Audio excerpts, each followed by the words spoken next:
you know, it's just really hard at times because your life changes from being very social and going out to dinners and you don't do that anymore. And people don't ask you to do that anymore either.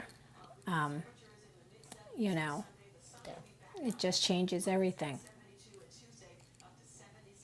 Chronic conditions, illnesses like diabetes, cancer, high blood pressure, and Alzheimer's are not just costing Medicare billions of dollars. When multiple conditions hit a family, it can be devastating.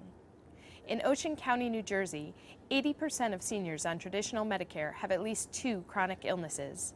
That's one of the highest rates in the nation. Caring for such complex cases is both costly and difficult.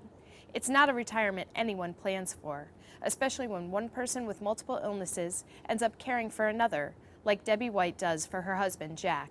The past year, I've had 6 months of chemo, so that was really a difficult time because I had no energy and I still was the primary caregiver.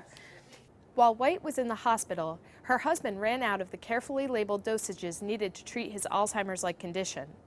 Typically, home health care workers are not allowed to dispense drugs.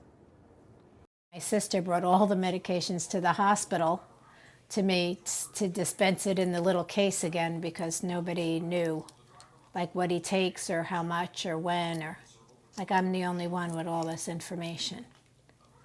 Senior caregivers also struggle with the physical demands of care. And when medical needs, financial worries, and legal issues combine, it can completely overwhelm a family.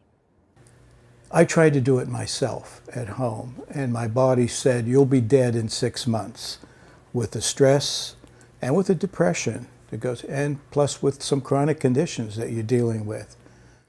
It's kind of an emotionally wrenching decision-making process with an awful lot of details that you never really thought about before.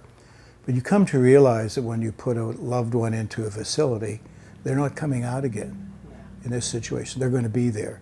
So it's life-changing, and you second-guess yourself all the time. Did I make the right decision? Did I make it in a timely fashion? If I was going to help anyone in my family, including Pat, I had to be a survivor. If I could.